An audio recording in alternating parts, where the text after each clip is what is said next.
Olá, família! Sejam todos bem-vindos ao estudo diário das Escrituras. Gratidão pelos comentários de vocês. De vez em quando eu sempre leio aí um comentário no YouTube, mando um abraço.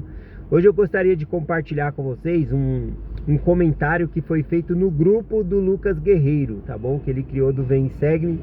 E a irmã Marli Vieira, ela fez um comentário sobre a mensagem de ontem lá no grupo. E aí, como ela mandou em áudio, né, lá no grupo do WhatsApp, aí então eu peguei aqui o áudio e vou compartilhar com vocês, tá bom?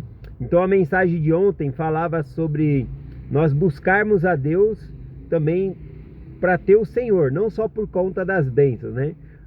Por exemplo, as pessoas vão para a igreja, mas só para ter prosperidade, pelo que Deus pode dar para elas, né? E às vezes não estão buscando a Deus de verdade. Então eu achei fantástico aqui o áudio da irmã, né? Então eu vou compartilhar com vocês aqui rapidinho, tá bom? Só um momento. Hoje, durante o que você falou, né, sobre por que a gente se aproxima de Deus, é porque a gente está buscando as bênçãos dele, ou pelo que ele é. E isso me fez parar e realmente refletir. Porque eu realmente nunca tinha parado para pensar. Foi a primeira vez nesses 30 anos dentro do Evangelho que eu parei assim, que eu vou pensar. Eu não consigo me lembrar de uma época em que eu buscava Deus por causa das bênçãos. Mas provavelmente existiu sim nessa época, mas eu não consigo lembrar assim, especificamente dizer não. Mas com certeza, eu já devo ter pensado assim, como se Deus fosse um gênio da lâmpada. Quando eu estou precisando de alguma coisa, eu aciono ele porque eu estou precisando dele. E quando está tudo bem, eu deixo ele lá quietinho. Mas hoje eu me peguei pensando mesmo. E no final, eu me senti feliz. Porque assim, eu não busco Deus, eu não busco Cristo, porque eu estou buscando as bênçãos. As bênçãos são maravilhosas. E todos nós queremos essas bênçãos. Mas não é por isso que eu busco. Porque muitas e muitas vezes, na minha vida, eu não recebo a bênção como eu estou querendo receber, tampouco quando eu estou querendo receber. Muitas vezes ela não vem. E nem por isso eu deixo de buscar a Deus. Nem por isso eu deixo de acreditar nele. Nem por isso eu deixo de acreditar nos méritos de Cristo. Fidelidade. Eu, dessa forma, já esmurrei as portas do céu. Mas hoje eu me sinto mais feliz e mais tranquila por saber que mesmo nessa terra, nem tudo vai ser perfeito. Eu não vou ter uma saúde perfeita, meu casamento não vai ser perfeito. Meus dias, todos os dias, não vão ser lindos e maravilhosos e perfeitos. Mas nem assim, isso me afasta do Senhor. Isso não me afasta do Senhor. Isso não me faz deixar de reconhecer que eu tenho um Pai Celestial e como eu sinto falta de um Pai. E eu tenho um Pai Celestial que nunca me abandona. Eu tenho um Salvador também que nunca me abandona. Eu posso me abandonar a eles, eu posso me afastar dele. Mas eles nunca se afastaram de mim. Nem mesmo quando eu não reconhecia, quando eu nem sabia da existência dele, eles nunca se afastaram de mim. Perfeito. Eu compartilhei só um pedaço aqui com vocês, né? O comentário dela é grande, tá bom? E bem edificante também. Então, gratidão, né? Nós buscarmos a Deus pelo que Deus é, tá bom? Se Deus é santo, eu busco a Deus para mim, eu me tornar santo também, tá bom? E algumas vezes eu busquei a Deus pela bênção ou pela recompensa. Eu busco a Deus porque eu quero ir para o céu, né? Mas hoje em dia realmente eu busco a Deus pelo que Ele é, né? Independente das bênçãos, se vamos ter a cura, a bênção ou não, a gente tem que buscar o Senhor sempre, tá bom? Gratidão, Marli, pelo seu comentário, tá bom? Vamos lá então aqui, continuando hoje, o estudo de Doutrina e Convênio, sessão 82. Eu vou compartilhar com vocês aqui do versículo 13 em diante aqui. Deixa eu ver... Não, é do versículo 8 ao 13. Doutrina e Convênio 82, do versículo 8 ao 13. Eu vou fazendo algumas pausas aqui. O versículo diz assim, né? Lembrando que o contexto histórico é que eles precisavam de entendimento para entender. Muitos erraram porque não conheciam a verdade. Então o Senhor está dando revelação aqui para eles saber como eles deveriam agir, tá bom? Então diz aqui, versículo 8 em diante: também vos digo, dou-vos um novo mandamento para que compreendais minha vontade concernente a vós.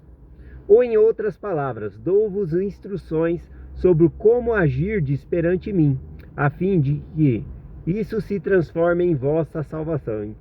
Além do Senhor nos dar a revelação, é justamente para nossa salvação, né? E aí vem o versículo 10, né? Doutrina e Convênio 88:10, que é um versículo muito famoso aqui dessa sessão e que nós costumamos usar muito, tá? Que diz assim: eu, Senhor, estou obrigado quando fazeis o que eu digo, mas quando não o fazeis, não tendes promessa alguma. Nós vamos debater um pouco esse versículo aqui, tá bom? Vamos continuar aqui, ó. Portanto, em verdade, vos digo que é preciso que meu servo Edward Packer, Neil K. Whitney, Sid Gilbert, Sid Higdon, meu servo Joseph Smith, John Whitner, Oliver Cowdery, W. Phelps, Martin Harris se unam em suas diversas mordomia e vínculo de convênio que se não desfaça por meio de transgressão, sem que isso cause julgamento imediato. Aqui vem o propósito. Por que esses irmãos estão unidos? Porque na igreja a gente é unido. Presidente do coro, presidente da socorro, conselheiros, o bispo, nós somos todos no mesmo time. Lembrando que nessa revelação aqui usa o adversário, né, que joga no outro time, né? Satanás significa adversário. E aqui nós estamos todos no mesmo time. Ele leu aqui uma lista, né, de pessoas que estão no mesmo time aqui. Portanto, para quê? Qual que é o propósito de nós estarmos unidos? Diz aqui, ó, para dirigir os negócios dos pobres e todas as coisas que dizem a respeito ao bispado, tanto na terra de Sião como em Quitla, pois consagrei a terra de Crinter no meu próprio devido tempo, para o benefício dos santos do Altíssimo, e como uma estaca de Sião. Ele está falando da organização da igreja para abençoar os pobres, ajudar as pessoas a ter salvação. Então esse é o objetivo, né, dessa lista aqui que ele fala, né? Nós se unimos, nós estamos unidos por convênio, tá bom? Bom, vamos lá então, dentre os versículos que leu aqui, vamos estudar então um pouquinho mais a fundo aqui, Doutrina e Convênio 82:10, que diz: Eu, Senhor, estou obrigado quando fazeis o que eu digo, mas quando não o fazeides, não tendes promessa alguma. Então aqui quando o Senhor fala, eu estou obrigado, essa expressão não significa que Deus está sujeito à nossa vontade, tá bom? Não significa isso.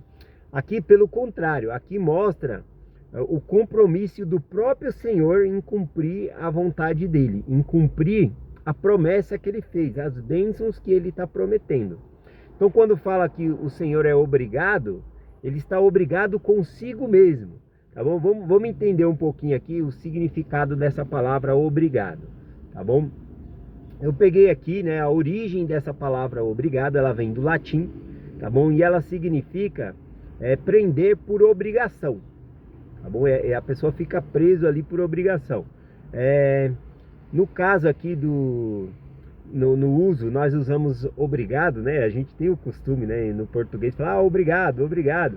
Mas o sentido grosso mesmo da palavra significa que, você me fez um favor? Obrigado, eu estou obrigado a te fazer um favor também, tá bom? A gente usa no sentido de gratidão, mas no sentido de gratidão, também tem outra palavra, né, que vem do latim ali, que quem usa mais são os latinos, né, a língua que fala gracias, né, muitas gracias, né, que é no plural, que significa gratidão.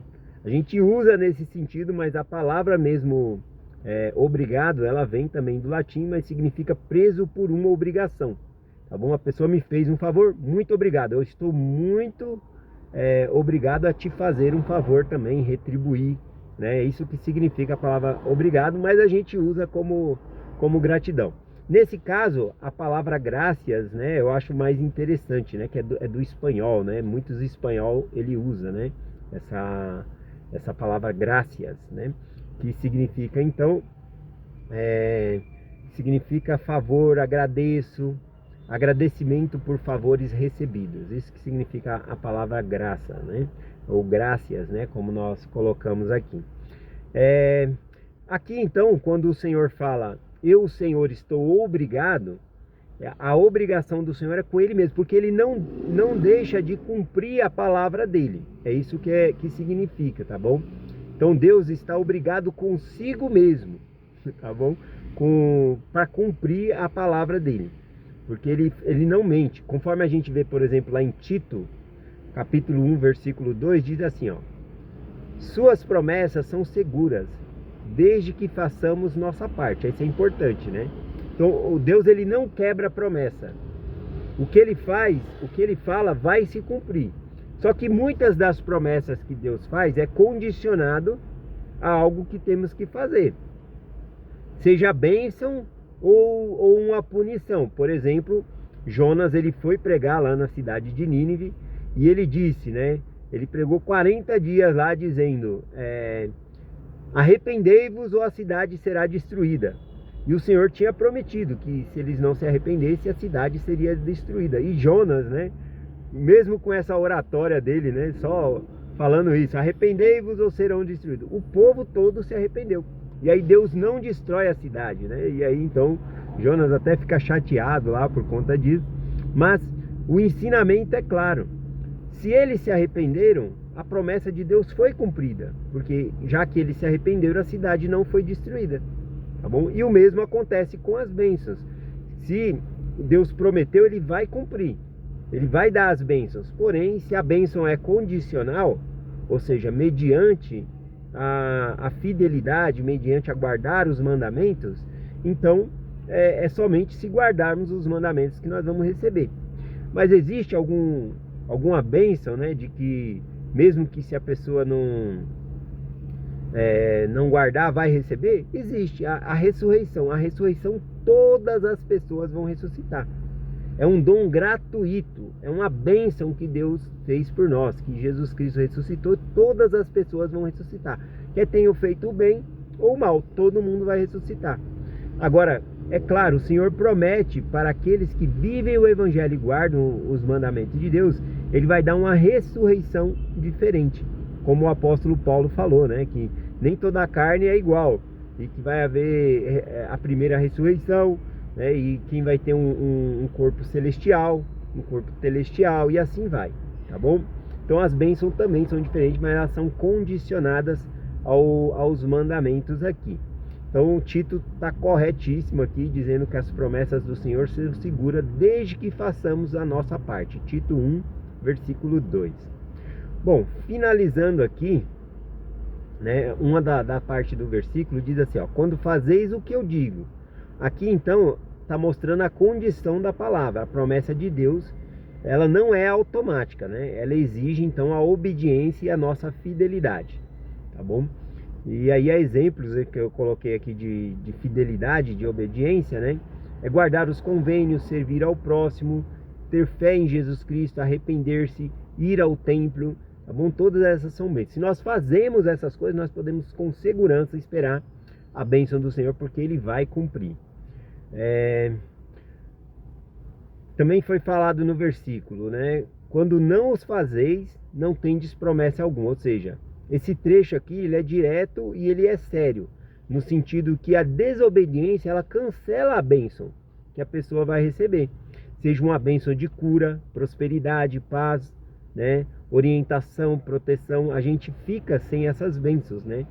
Mas o importante aqui também, que eu quero colocar, é que a gente pode ficar sem as bênçãos, mas isso não significa que a gente fica sem o amor de Deus, tá bom? O amor de Deus, ele é eterno por nós, ele sempre vai nos amar, tá bom? Mas as bênçãos, elas são condicionadas à obediência. Então a gente não perde, ou seja, Deus, ele não deixa de nos amar, tá bom? Esse é um ponto importante. Vamos lá, aplicação pessoal aqui para finalizar, diz assim,